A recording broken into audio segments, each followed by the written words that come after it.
Hello everyone, this is AndresRestart, and today we are talking about the Duskbloods. We have some very good news here. Some of you may have already heard, but there's going to be a network test, and we now have a date. It's taking place between August 21st and August 23rd, and there is an application period that's happening in just a few short days here, and we're going to be getting into more of these details. But I want to go beyond just this news of this network test. Yes, we're going to learn even more things during this network test, but there's something else about this that actually has a very, very good implication about this game and when it's coming out, because there's been a lot of concerns about when this game is going to come out. We have yet to get an official release date, and a lot of people have been thinking because they have not given us an official release date yet, that means this game is getting delayed until next year. But what I'm looking at here is giving us some optimism that it could be coming out sooner than some are thinking. And I also want to kind of go into some things we've heard about this game, because there's really a lot of questions and, well, there's some cool stuff to consider. So that's what we're doing, just talking about having a good old time about the Duskbloods. Before diving into things, here's a brief message. I'm not really a jewelry or bling kind of guy, but I do like to look good, and I am a big fan of so many different games. So when King Ice, the sponsor for today's video, sent over these awesome necklaces, I had to take a look. As you see here with Sonic the Hedgehog and friends, there are hundreds of hand-set, brilliant cut stones. The level of detail here is just incredible, and it's beautiful. From all different angles, it's completely iced out. And all the gold, it's real 14K gold plating. And these are all officially licensed by Sega. There's even this nice Sega stamp on the back, so you know it's official. And then you have these custom boxes that they come in, with the Sonic logo in gold-colored foil. There's a really nice premium and refined look to these boxes. These are collector's items with great attention to detail that's true to the character's look and feel, and they're only available at kingice.com. But King Ice is responsible for so many other different designs and collaborations. As you see here, I'm scrolling through, there are so many different companies involved. Yu-Gi-Oh!, Persona, and so much more. So make sure to check it all out with the link in the description below using my promo code COLDESTRESTART. So let's start off by just talking about this network test here. So it's been announced, happening August 21st to the 23rd, and the application period is starting on July 22nd, next Wednesday, at 7 AM Pacific Time until July 28th, a Tuesday, 6:59 AM Pacific Time. Note, yes, you do need to have Nintendo Switch Online and a Nintendo Switch 2 to take part in this network test.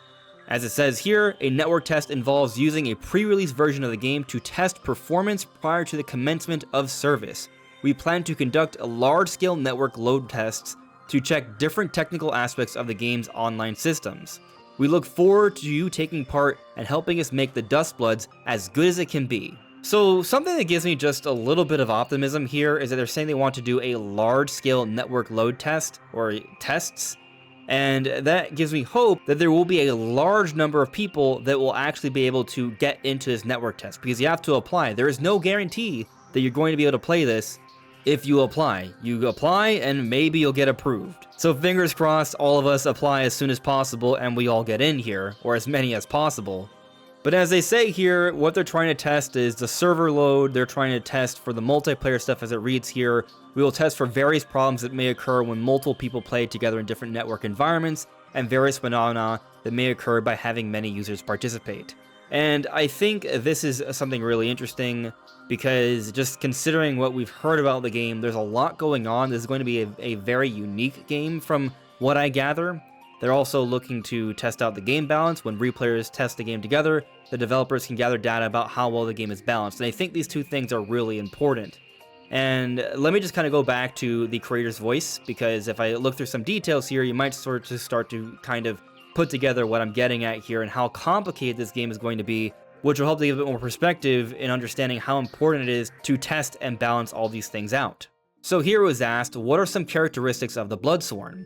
There are several reasons we put the player's focus on the Bloodsworn, with one of these being character actions. The Bloodsworn possess superhuman abilities thanks to special blood, so their actions are more dramatic than anything seen in our previous titles. Even basic character actions in this game, such as sprinting, super jump, and double jump, are designed to be dynamic and stress-free, and are complemented by each character's own unique weapons and abilities, allowing for a wide range of creativity.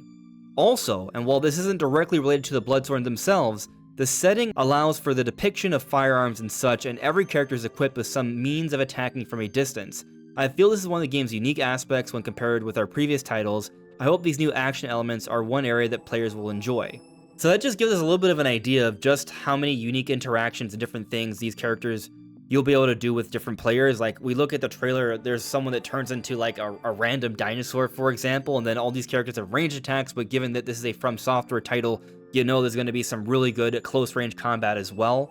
And this isn't a typical PvP game or a PvE game, it's a combination of both, and there's a lot of different things that could happen here. As it's asked here, so victory conditions are influenced not just by PvP, but PvE results as well? That's right, some victory conditions center around defeating a boss enemy. So it's not just about fighting each other, but fighting bosses, and sometimes you'll team up together, sometimes you'll have different win conditions. And just continuing a bit here to get a little bit more perspective, so players can also enjoy improving their own skills over time as they battle. Yes, although there are a variety of elements in place that keep the game from becoming too stoic, for example, how players conduct themselves during the match is just as important as direct combat. The Duskbloods implements victory points, which are reasonable for ultimately deciding the outcome of a match. To obtain victory points, direct combat is of course important, but it's not the only way. Some players may prefer to earn points by avoiding direct combat and instead engaging in a more opportunistic behavior. How you earn points is entirely up to you. And so I just want to kind of go back and look at some of the things they told us about this game to get a better understanding of what they're going to be stress testing here, because there's going to be a number of different potential interactions with boss fights and players, and with all the different playstyles involved, there's just a lot that could go on. So for sure, there's a need to do a stress test here. And so it's going to be interesting to actually jump into this and test this game out, us actually getting an understanding of what this game truly is. They've been so quiet about this game, I can't wait to learn more. I think the screenshot looks really cool. And there's going to be multiple times to play this game on this weekend. As you see here, there's multiple time slots. So there will be opportunities early on the day Friday, late into the day Friday, in the middle of the day Saturday, early on Sunday, and late Sunday. If you don't know how to apply, you can check the link in the description below where this website is. You have to navigate to this application page on this website during the application period, which again starts July 22nd, Wednesday at 7 a.m. Pacific time, ending July 28th, 6:59 a.m. Pacific time. So cool. In a little bit over a month, we are going to get a chance to play this game and get a good understanding of it. But when is the game going to come out? I think I have an idea. Before getting into it though, let me just remind you all, I have this goal to reach 60,000 subscribers, and if you find yourself enjoying my videos and you haven't subscribed already, your subscription would mean a lot.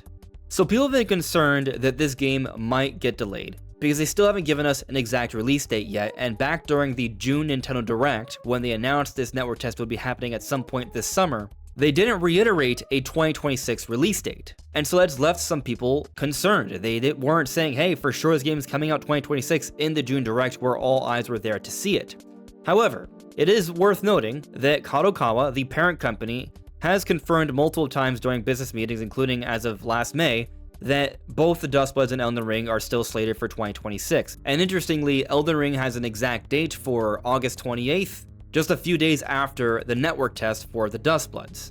But at least as of May, the Duskbloods has still been slated for 2026. However, in that June Direct, which is more recent, they didn't reconfirm again that it's coming out this year. So maybe that is a little concerning. But let's also consider this. We think about what Nintendo has officially slated for this year so far. Fire Emblem Fortune's Weave in September, Nintendo Switch Sports Resort in October, and the Ocarina of Time remake at some point in this year of 2026, you presume a little bit later. I've been thinking November. And assuming the Duskbloods isn't delayed, my thought process has been, well, maybe it's coming out in December, especially because we've seen Nintendo put out a lot of core titles in December before, such as Xenoblade Chronicles 2, the best-selling Xenoblade game in the series, that came out December 2017, Super Smash Bros. Ultimate, that came out December 2018, the best-selling individual fighting game of all time, and even recently Metroid Prime 4 came out in December. So Nintendo has a history of putting out core-centric titles in December, and yes, reminder, Nintendo is publishing the Duskbloods here, so this is a Nintendo title. So I think December is very plausible, and when you also consider that Elden Ring Tarnished Edition is coming out late August, they probably want to have a little bit of a healthy space here. Of course, some people might argue that December is so late into the year, at that point might as well just wait until early next year, where we see a lot of significant game releases, and some people even think that perhaps they may want to try and get away as far as possible from the release of Grand Theft Auto in November. But something I find interesting, when we take a look at Night Rain, which is another From Software title, which is another game made by From Software that has an online multiplayer focus, the Night Rain network test took place in mid-February. When did the game come out? Late May, 3.5 months later. And so what's interesting about this, the network test for the Duskbloods is happening in later August. 3.5 months later would position us for December, which seems to fit in quite nicely based off what else Nintendo has announced. I didn't mention when I think Ocarina of Time is coming out, but I'm assuming that's coming out in November because historically, when we have had a big Zelda title coming out during the holidays, November has been that time. And so considering that From Software's parent company, Kadokawa, has multiple times reiterated that the Duskbloods is coming out 2026, considering that December makes a lot of sense for a game like the Duskbloods to come out when we also account for the other games Nintendo has announced for this year so far, also considering that they're going to want to have some level of a gap between the release of Elden Ring Tarnished Edition and this release, and also the gap of time between the network test of Night Rain and its release, December seems like perhaps the most likely time the Duskbloods will actually be coming out. And if it's coming out in December, they can probably give us a release date for the game in a September Nintendo Direct, which almost all of us are expecting. People are going to get some big impressions on this game with the network test in late August, which interestingly is happening right around where we're going to start getting a whole bunch of events like Gamescom, PAX, Tokyo Game Show in September, and of course we're expecting the Direct sometime in September. So timing here, I think it makes a lot of sense. I will at least acknowledge that we do see Nintendo put out more than one game per month, especially during the holidays. So if it wasn't for how late this network test would be happening and they still haven't given us a release date, I would think October would have been very plausible for the Duskbloods to come out, especially because it's so fitting for the Halloween period. But at this point, if it's coming out this year, I feel like December makes more sense. Either way though, with this network test on the horizon, my excitement for this game is increasing. I'm getting really excited just thinking about how this game is going to feel to play, to just test it out and see how it works. I know a lot of people are turned off by the idea that it's a multiplayer game, but it's more than just a multiplayer game. We've talked about before how Miyazaki himself isn't really that into PvP, as it's talked about here in the Duskbloods creator's voice. It was asked, it sounds like even those who tend to shy away from PvP can still enjoy themselves. That was the intention. I personally am not much of a PvP person, and I want to make something that's satisfying even for players like me. So Miyazaki is not even really that much of a player versus player person. There is the versus enemy element as well. There's mention of a hub area in this game. Characters have ranged attacks. They can summon assists as well. There's all these victory points that can be acquired in different ways. And so I'm left thinking that we shouldn't be so quick to judge exactly how this game feels. I get the sense they're trying to create something unique here. Of course, it's hard to not draw comparisons to Night Rain, but we're finally going to get a good understanding of what this game is all about in this network test. The one interesting catch that I have not mentioned yet though, is that this game, for those who actually get a chance to get in and play it, are not going to be allowed to share footage on the game online, which is going to be weird, but I will certainly talk about it if I get a chance to play it. And who knows, maybe we'll have another chance to play it even after the network test. We'll see. But what do you all think? Are you excited for the Duskbloods? Is this network test giving you some optimism that the game could be coming out still in this year of 2026? Let me know in the comments below. This is AndresRestart. Thank you so much for listening and watching, and I will see you all really soon. Take care. Bye.